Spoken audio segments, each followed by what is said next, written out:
आज हम बात करने जा रहे हैं एक ऐसे ड्रामे की जिसने सोशल मीडिया पर धूम मचा दी है और सबके होश उड़ा दिए हैं। ये ड्रामा कोई और नहीं बल्कि एक मोहब्बत और है, जिसका नया एपिसोड एक मुकम्मल रोलर कोस्टर ऑफ इमोशन साबित हुआ है। सबसे पहले बात करते हैं हारून और परी की, जो स्क्रीन पर बेहद क्यूट लगते हैं और इनकी केमिस्ट्री देखकर सबके दिल पिघल जाते हैं। परी का हारून के साथ खेलना और इसको रोने से मना करना इतना प्यारा था कि हर व्यूअर्स का दिल खुश हो गया। फिर एपिसोड में खुशबख्त का डर भी सामने आया, जो ये सोच रही थी कि कहीं हिस्ट्री खुद को ना दोहरा दे। खुशबख्त को लगता है कि हारून भी कहीं सोनिया की तरह किसी और के चक्कर में न पड़ जाए और फिर अपनी शादी पर पछताए। ये सारे कंसर्न्स बिल्कुल वैलिड थे और इसने सबका ध्यान अपनी तरफ खींच लिया। माया और आहत की परफॉर्मेंस भी जबरदस्त थी और उन्होंने स्क्रीन पर कमाल कर दिखाया। जब हारून को रोता हुआ देखा गया तो सबके आंसू निकल आए, क्योंकि वो सबका फेवरेट सनशाइन है। हारून का ये कहना कि मैं हसीब नहीं हूँ बिल्कुल ऑन पॉइंट था और सुनकर बहुत सुकून मिला। खुशबख्त ये जानना चाहती थी कि हारून को हसीब के बारे में कैसे पता चला और कहीं हसीब ने कोई झूठी कहानी तो नहीं सुनाई। परी का हारून को हारून बाबा कहना इतना स्वीट था कि फैंस पागल हो गए हैं। हसीब ने खुशबख्त को अपनी और हारून की गुफ्तगू के बारे में बताया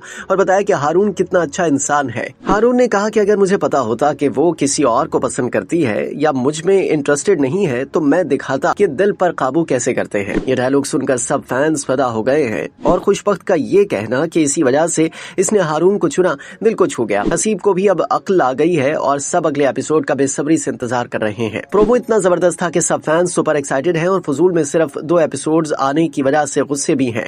एक यूजर ने कहा कि हम हफ्ते में 7 एपिसोड चाहते हैं क्योंकि 2 एपिसोड्स काफी नहीं है। लोगों का कहना है कि वो पूरा हफ्ता पुराने प्यारे और पोकी मोमेंट्स को रिपीट करके गुजारते हैं। कुछ लोग ये भी कह रहे हैं कि हारून ने पहले भी खुशबख्त को शॉल पहने हुए स्टेशन पर देखा था। हारून ने पहले ही इसे पहचान लिया था और पसंद करने लगा था और मौका मिलते ही इसने बातों ही बातों में अपना ध्यान खींच लिया। ये बात सुनकर सब हैरान हैं कि कुछ लोग इसे मिस कैसे कर सकते हैं, क्योंकि ये ड्रामा नॉर्मल स्पीड पर देखा जाता है। बाकी ड्रामों को लोग फास्ट फॉरवर्ड करके देखते हैं, मगर इस ड्रामे की हर एक चीज अनमोल है। फैंस का ये भी कहना है कि अब दूसरे मर्द बेकार लगेंगे क्योंकि हारून का स्टैंडर्ड बहुत ऊपर चला गया है। ये ड्रामा वाकई में इंटरनेशनल लेवल पर पसंद किया जा रहा है और इसकी पॉपुलैरिटी दिन ब दिन बढ़ती जा रही है। अगर आपने भी एपिसोड नहीं देखा तो जल्दी से देख लें, क्योंकि ऐसी कहानियां रोज बरोज देखने को नहीं मिलती हैं। आपका इस एपिसोड के बारे में क्या ख्याल है, हमें कमेंट सेक्शन में जरूर बताएं।